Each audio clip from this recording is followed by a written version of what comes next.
Good. Ready? Yep. Okay.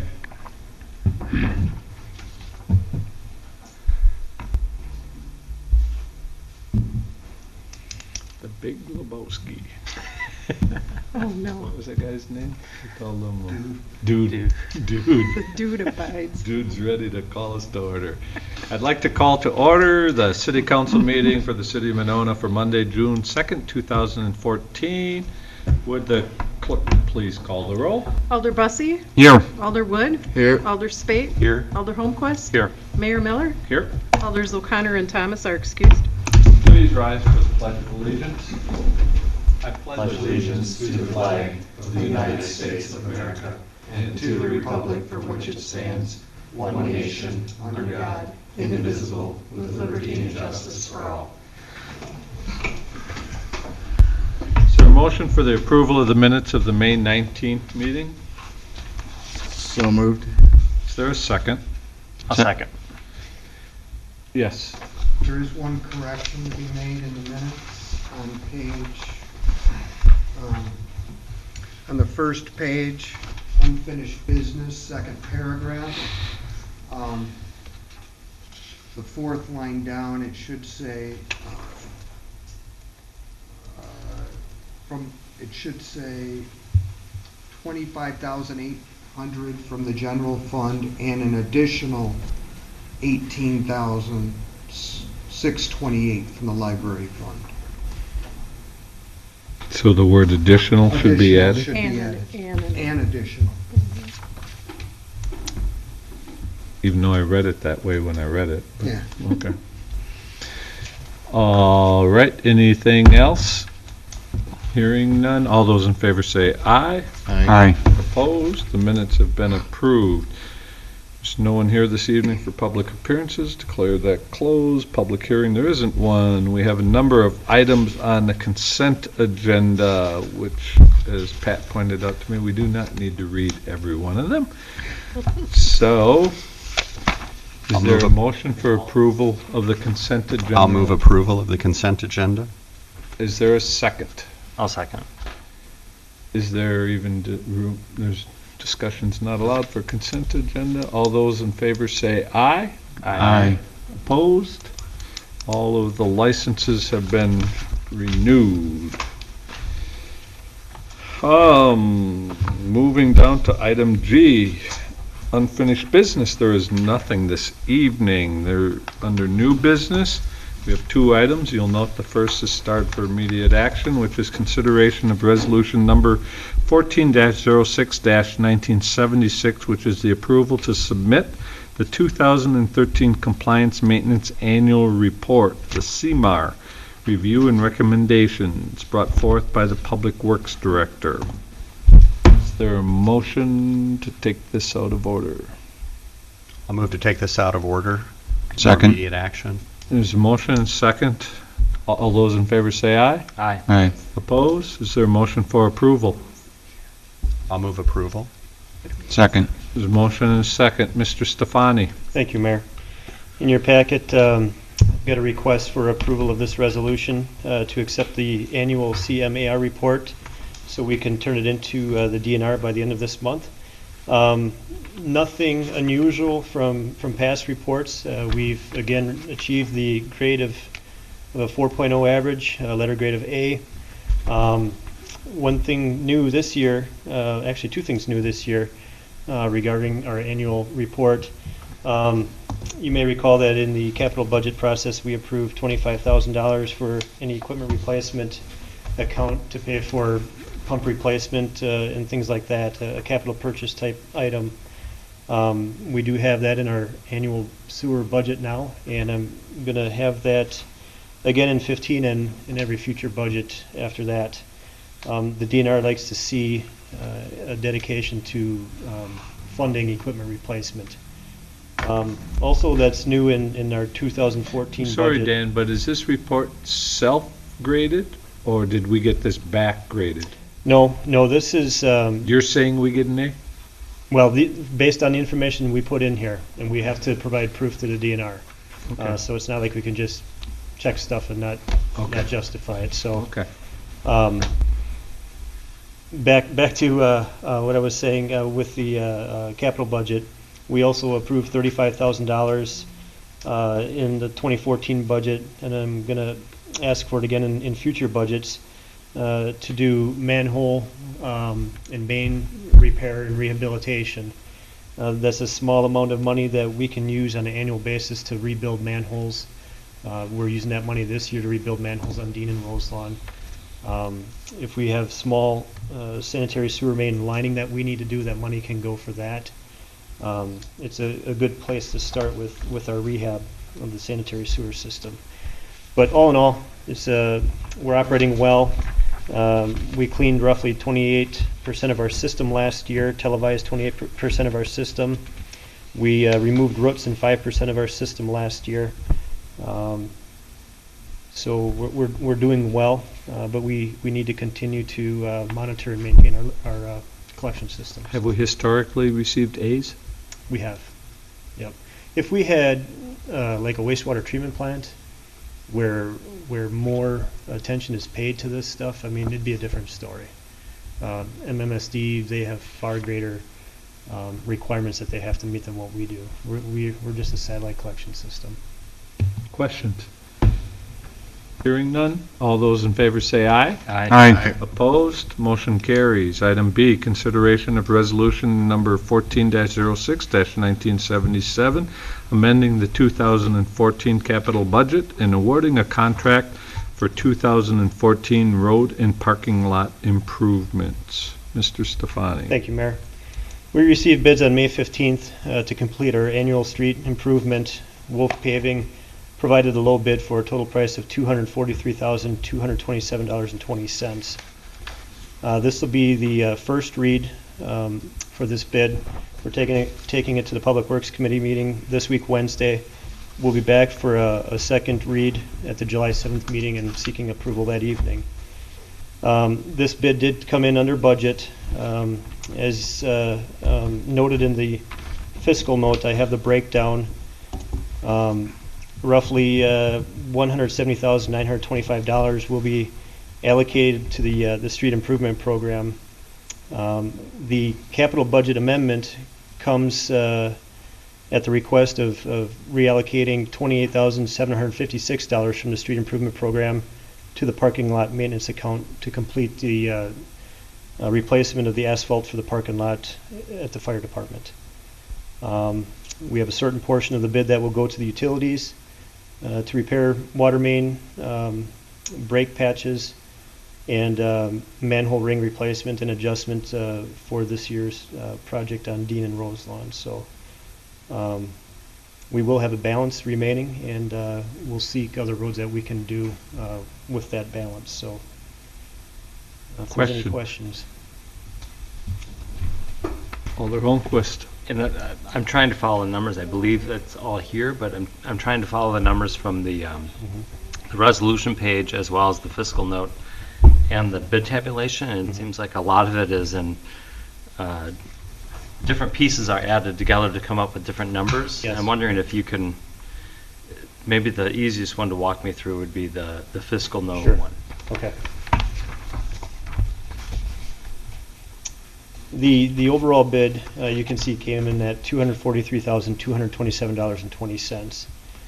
The street improvement portion of that is $170,925. The parking lot maintenance for the fire station came in at $48,756. We only have $20,000 budgeted for parking lot improvement, so that's why we're doing a capital budget amendment request for $28,756 to be transferred among the funds. $15,265 of the bid is for sanitary sewer manhole replacement, manhole ring replacement and adjustment. Because we're doing mill and overlay and crown correction on Dean and Roselawn, we have to adjust the manholes. So that will come out of the capital budget for that. I think it's under sanitary sewer rehab. The $8,281.20 will go to the water utility. And that's to repair, I think we have 7 water main break patches that we have out there. So you add that money up, it should come out to to the 243, 227 and 20 cents. And so if I'm reading down at the bottom of the note correctly, out of the street improvement, you're taking 28,756 Correct. and shifting that to cover some of the parking lot. Correct. The remainder of that account Mhm. will be shifted to other streets for minor repair? No, well, of the two, there's the capital budget after the amendment for street improvement will be $221,244. $170,925 will be applied to that. That balance should be around 47,000. It'll be about 50,000, but we have some engineering expense there. But that $47,000, we have enough there that we can possibly do another road. And so I would seek a change order for another road in the future, this year yet. Alder Bussey. So Dan, the sanitary sewer rehab and the water main outside services, are they included in Wolf's, They are in the bid. the 194? You can see in the Dean Avenue, there's adjusting manhole. There's adjusting manhole and replace riser rings, the bid dollar amount there. Roselawn also has adjusting manhole and replace riser rings, and they also have adjusting manhole. So those bid items will go to the sanitary sewer rehab account in the capital budget. But they're included in Wolf's They're proposal? in the bid, correct. So if I were to sort of dovetail onto Alderman Holmquist's comment, if I were to add these four budget line items, it comes to about $315,000, and what you're asking for tonight is a total of $243,000 to be approved. No, the 177,621.20, that's for the main bid items. Dean Avenue, Roselawn, and the utility patching. We had alternate bids of Fire Station Parking Lot and Parkway Drive. So you would be adding the 177,621.20 and the 65,606. That would total the 243, 227.20 cents. So from there, we deduct Well, those utility amounts. Be patient with me. I'm looking Next at, page. right, but what I'm looking at is on the back of the resolution, there are those four line items that total $315,000, correct? Right? These total 315. Right. Okay. And so you're requesting 243 to spend 243 of that. I understand you now, Alderman Okay. Bussey. Yep. Yep. So we've got 70 some thousand bucks we can Among use those someplace capital else. budget Among lines. those four Yes. line items Yep. to spend Mhm. someplace else. Okay, that's it. Further questions? All right, thank you, Dan, for both items. Is there any miscellaneous business that anyone cares to bring forth tonight? Seeing none. Reports of committees. We have the appearance of Sonia Reichertz, our city planner and assistant economic development director, who will wow us on all the things she's doing to make this city great. Sonia, welcome. Thank you.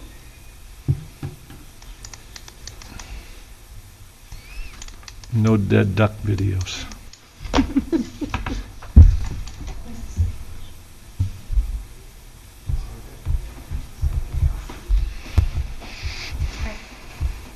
So this will take about an hour.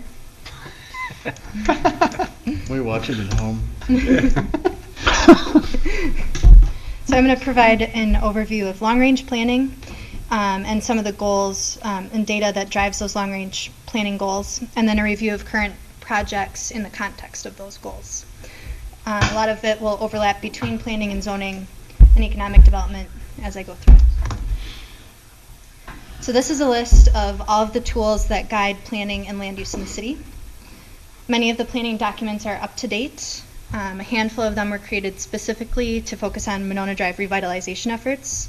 The Monona Drive Urban Design Guidelines, for example, promote high-quality architectural design and smart site design in efforts to transform the drive from a 1950s automobile strip to more of a small town main street, as well as the facade improvement program, TID 4 on South Monona Drive and TID 7 on North Monona Drive. The Broadway Corridor Plan is our oldest planning document, adopted in 1989 when the Beltline was moved from what is now Broadway to its current location. This plan was meant to transform the corridor from highway-oriented uses to our secondary commercial corridor. And while a lot of the areas along that area have been transformed, Ahuska Park, Pier 37, River Place, and the clinics, we still use it on a regular basis to guide design of new development. We'll likely need to reevaluate this plan in somewhat recent time to make sure that it's still up to date and as we continue to implement other goals such as the Waterfront District. It will also be interesting in coming years to reevaluate the strategic housing plan, which was created going into the recession, and now coming out of the recession, we're seeing a lot of new trends in housing, household formation, and demographics that are driving changes in home ownership and renting. And also the Family Attraction Committee is now dissolved, which was a big focus of that strategic housing plan, as they cited that their mission was completed of attracting more families to single-family homes in Monona. So while most of these are policy guides, there are laws that also guide development, including the zoning code, the subdivision ordinance, and the shoreline wetland zoning ordinance. The comprehensive plan is currently our second oldest document, adopted in 2004. It's being revamped. The first master plan was adopted in 1980 and then transformed into the comp plan after the 1999 smart growth legislation passed statewide. The 2014 version is being modernized a lot, making it easier to read, removing a lot of extraneous information, and updating major accomplishments. For example, what is the planned completion date for that? There's no specific deadline. It'll probably be early 2015. Okay.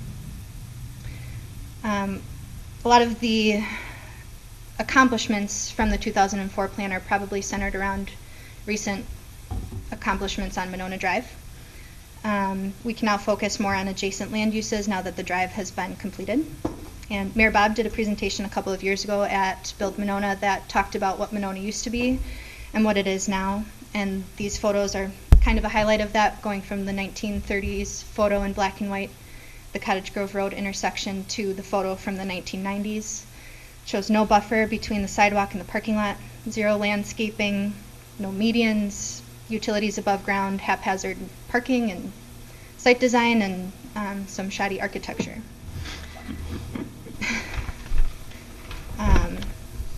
But how do you really feel about it? So the mayor's presentation a couple years ago also included Broadway photos, which had all of the old gas stations and blighted properties that were redeveloped into quality projects for the community. And the story is important, I think, to tell because a lot of people still do see Monona as what it was 20 years ago. In reality, if you were to drive down Monona Drive now, a lot of these areas would be quite different. So the comprehensive plan update also allows us to communicate better to the community. 25% of individuals that responded to the citizen survey in 2013 stated that they've lived in Monona for less than 5 years. A lot of new residents to bring up to speed. Also, there were only 2 city department heads that contributed to the 2004 plan that are currently employed, Bill Cole and Diane Mickelbank, and 2 council members that contributed to the 2004 plan, Doug Wood and Kathy Thomas. The public also wants more information on what the city's long-term goals are. A few of the comments from the 2013 survey are posted here, including Monona needs fresh ideas. We need a better articulated long-range plan that we can all understand, or I have no idea what direction Monona is moving in. So hopefully these updates and will help contribute to some of those concerns. This is a snapshot of the community and some data that guides comprehensive plan decisions and goal setting. The big question is population projections. Monona was one of the fastest growing communities in the 60s with a 24% increase over that decade, followed by a 15% decline in the next decade. In the most recently past decade, there was a 5% decline, and the Department of administration projects another 3% decline for our next decade. They'll be However, wrong. the DOA has historically misprojected Dane County, and there are other trends that would also suggest otherwise. In the past 2 years alone, we've had proposals or approvals for 284 multifamily units, and the housing market also appears to be extremely desirable to young families and young couples that want to move to Monona. We've also recently met with the school district. They're doing a long-term growth plan, and they've seen a lot of Monona enrollments for younger students that they otherwise did not have on their radar. Also, the 2010 census figure is 7,500, and this one here from 2013 is 7,700. Monona has 3,700 households, and of those, 590 are occupied by individuals living alone that are 65 years or older. Monona's median age is 10 years older than Dane County, and we're the oldest city in the county. Individuals from this age group will be looking to move into other types of living arrangements in the future, including assisted living, and they might turn over their homes to younger families and the younger couples that I mentioned. Here's a graphic depiction of that population change over time that we hope will stabilize. The lower chart is age groups as proportions of the population, with the darker shaded boxes being the older folks, and the lighter shades the younger groups, and you can see that proportion is occupied by a lot of the older generations. Focusing specifically on housing, we've talked about a couple of these points. And the third point specifically, multifamily rental vacancy rates are at an all-time low, shown in that chart from Madison Gas and Electric data. So there's a high demand for these units throughout the region. This is consistent in Monona, but I think there's more to the story as well in Monona than your typical argument that it's the Epic cohort filling all of these units. In Monona, most of the existing multifamily housing was built in the 60s and early 70s, so it's quite outdated and below today's rental standards.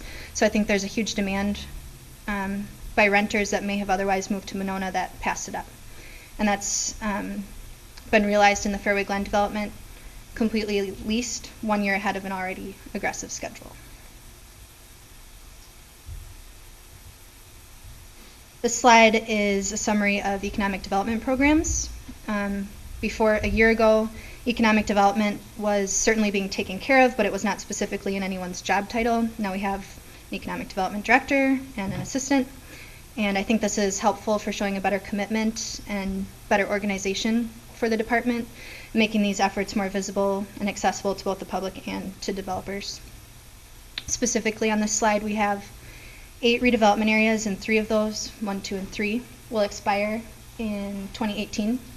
Those have an end date. And TID 2 will also retire in 2018, which will inject funds into the Renew Monona program. The facade improvement program has been successful, with the most visible projects being Salad Creations, which will be completely vacant together with the massage eviction situation, and the Salad Creations business will be closing. So that building will be available. And the Lush Salon building. Now we're getting into current development. We're targeting redevelopment efforts in 2 areas specifically. One on North Monona Drive, where the city's already made investments in property assemblage across from the high school. And second, the Waterfront redevelopment project. I'm proud of the city's leadership in recognizing this opportunity and for the extremely organized process that's been put forth thus far. We're closing in on the end of the RFQ stage, and we look forward to responses from the cream of the crop of local development groups. I'm also excited about this project in part because of the land use context in the rest of the city. We have our beautiful new Monona Drive, but still no place that residents can gather and feel like they're in a city center with social options and retail options in a nice setting. And I've been personally interested in historic main streets, and I think that this project could offer what small towns get from their main streets. And I hope the Triangle will be a destination for residents and visitors and this will provide a downtown sense of place for Monona. There are also numerous comments returned in the 2013 survey that begged for this sort of development. This is a list of recent commercial and business projects over the past couple of years, and the green ones are the most recent. So Habitat Restore was approved to move into the Rubens building this summer. Robin Farrow closed on the Rack House property, which will allow Rutabaga to build their approved building expansion. And just this week we got in plans for Gunderson Funeral Home to put on a couple of additions and do some site changes at their property on Monona Drive. So this slide highlights another recent commercial development project. Alacrate Vintage Rentals is a Monona business owned by Monona residents, and they're growing their business and their family in Monona, and they've made a wonderful reuse of this vacant industrial building for their wedding rental business. And I included this as an example that we also work well with existing businesses, and we're not only on the hunt for new restaurants and redevelopment opportunities. Where is that, Sonia? That's at the corner of Industrial Drive and Mangrove.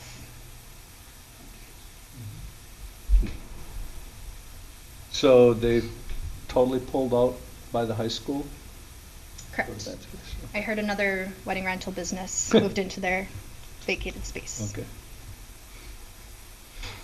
On this slide, I wanted to note some very small projects that on the whole contribute to our big picture goals.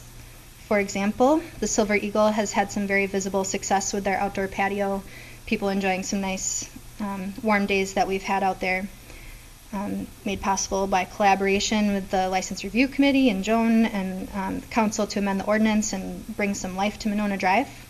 And in this photo, we have evidence of pedestrians using the drive.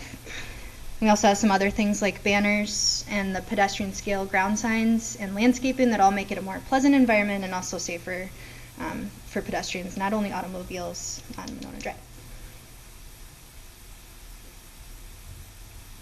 And finally, I wanted to touch on some administrative and internal things because the better you can work on the day-to-day internally, the more we can tackle more projects externally.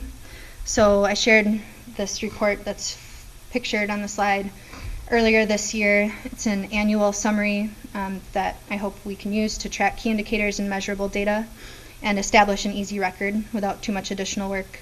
And also communicate on a regular basis for residents that want to know how we're reaching our goals or what our year-to-year goals are, that are more easily digestible version of a longer document like the comprehensive plan. Plan commission packets are now stored as PDFs, which saves a lot of time rather than rifling through a lot of paper files. The planning department now handles zoning board of appeals, which saves some time in the part-time building inspection department.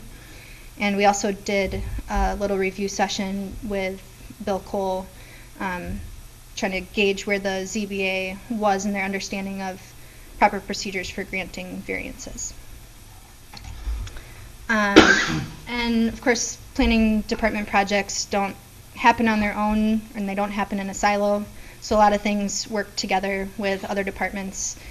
Jake and I went to a placemaking conference and talked about some ideas, and the food carts is one version of placemaking ideas in partnership with planning and parks that can happen, that has been well received by the community, as well as the sustainability projects that are happening right now with the Green Team and Empower and other projects throughout other departments.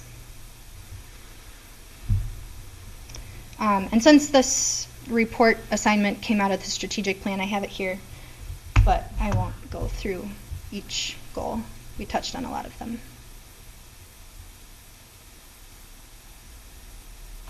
Questions?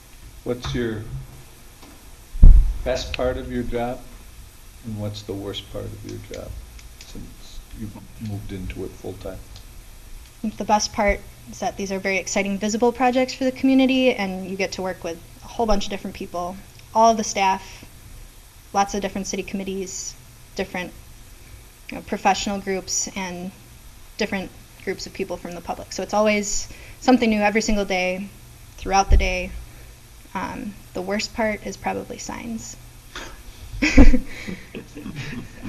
aren't fun. Yep, people love their signs. Yeah. Yes. Alder Spate. Great presentation, thank you. Thank you. I'm not sure exactly how this, or if you would know the answer to this question, but something that I've been thinking about a lot, and it's primarily about some of the residential redevelopment that's going on, but I wonder if we have it for commercial as well, is what, if any, green space requirements do we currently have in city zoning, or for permeable surfaces? Is that a part of our zoning requirement? And if so, what are the rules?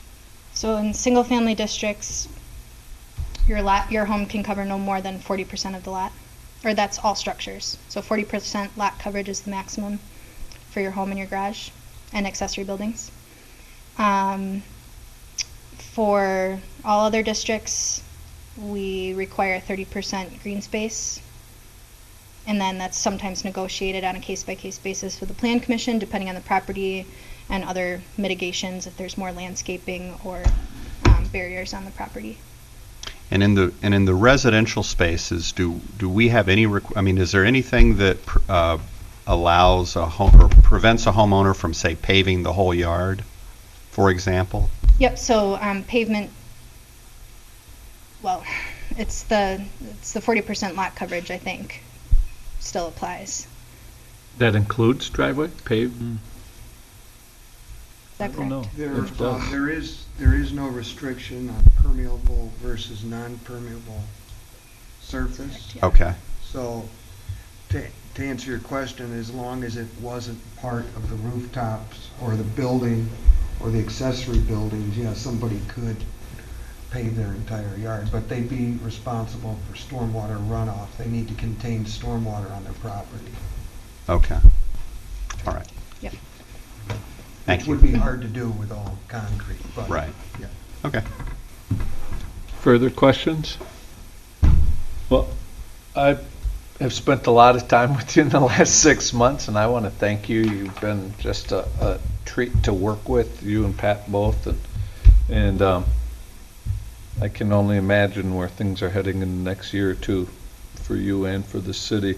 And I did want to extend, as you're probably aware, a week and a half ago we had the groundbreaking, but the closing on Trista did not occur until this last week.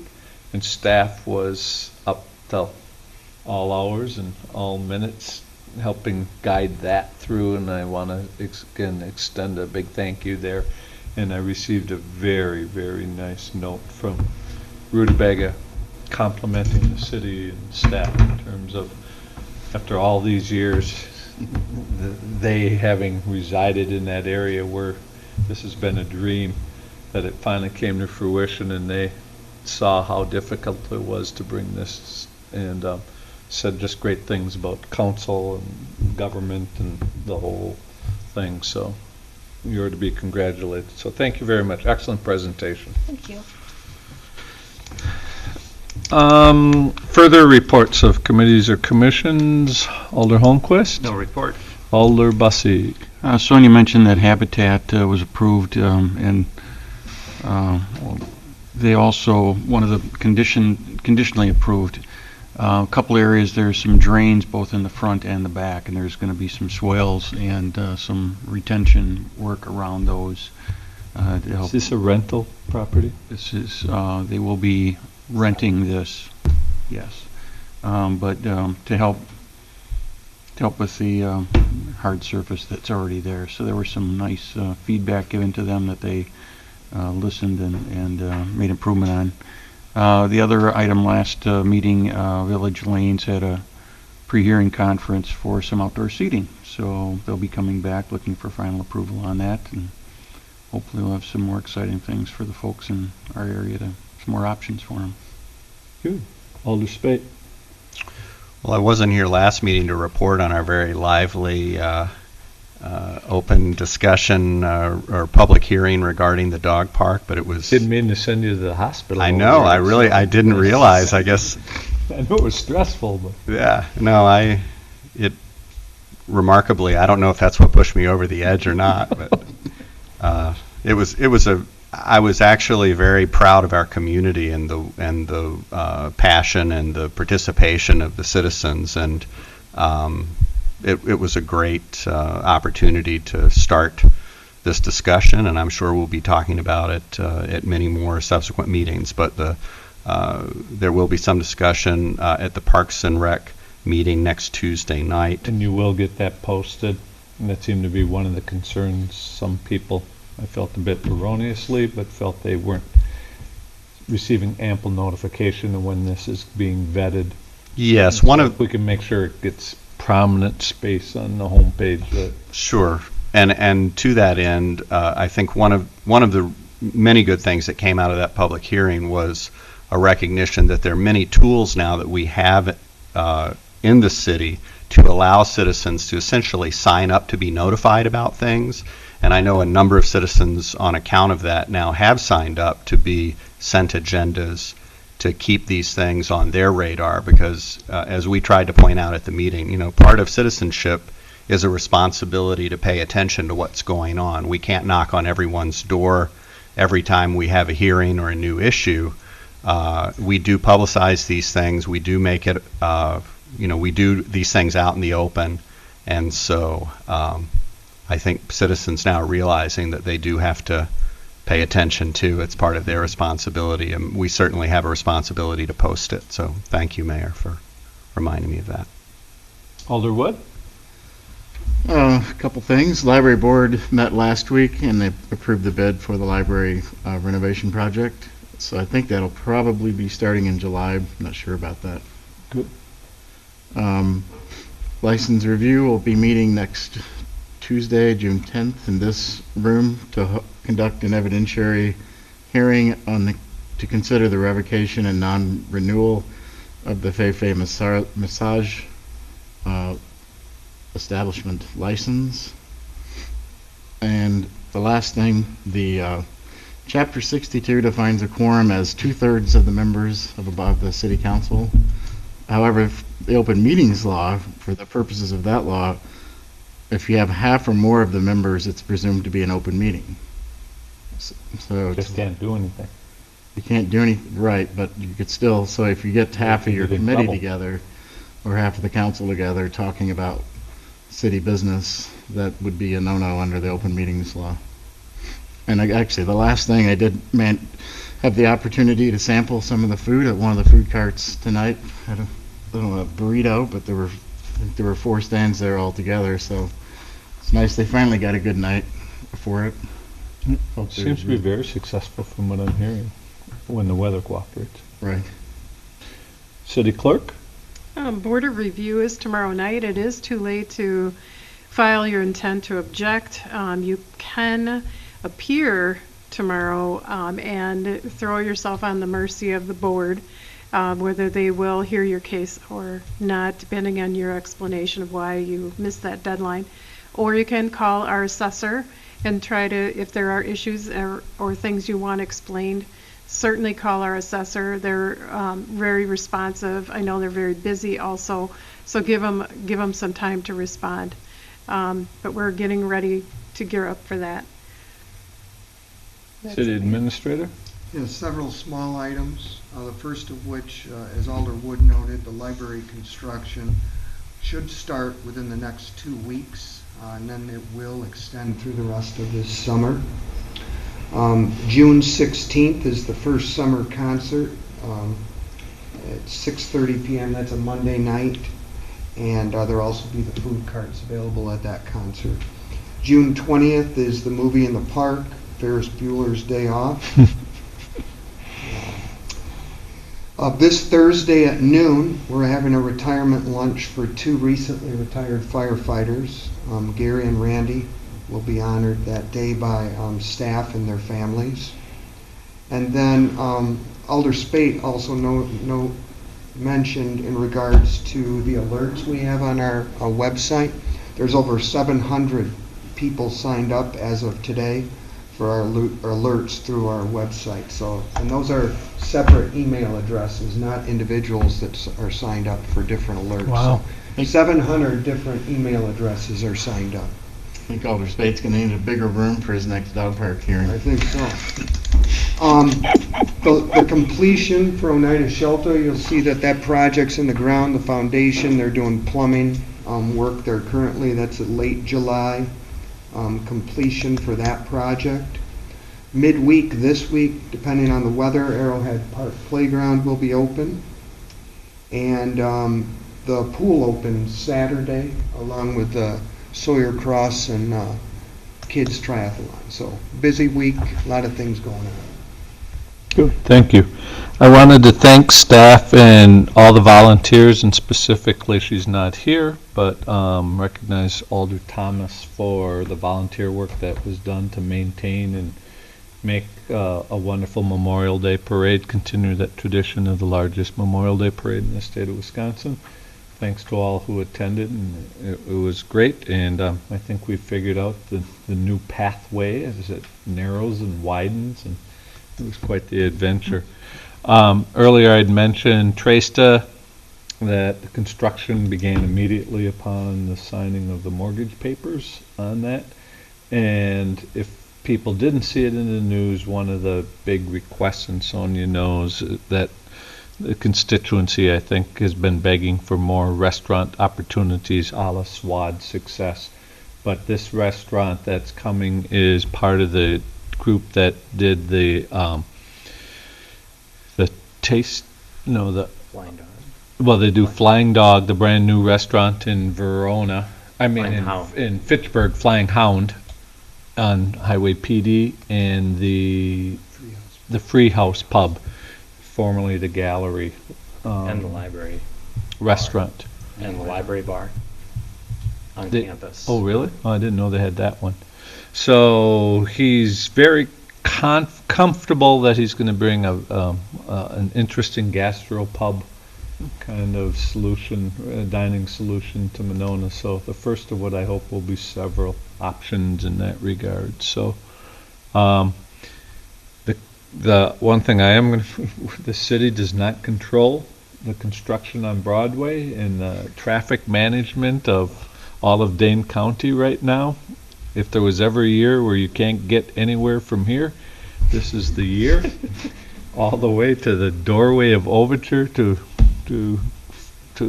Broadway, it's road construction all the way. So that's a county project. They're moving on trial. They're trying to make the best of what they can, but I know between the Beltline and Broadway, it's just awful. So that's all I have. If there's nothing, did we have any appointments tonight? Nope. If there's not, I would entertain a motion for adjournment. Move adjournment. Is there a second? Motion and second. All in favor say aye. Aye. Opposed? Meeting's adjourned. Thank you, everyone. We're gonna have a second meeting in June, I guess I should ask that. Oh, we were going to discuss, no, it does not look like we have anything to. 'Cause we can't approve the new business. He doesn't want it approved till. We can't approve, yeah. Can't, Right. Yeah, that's why we put it on the agenda today. We were assuming that it wasn't going to. Right. We wouldn't need a second.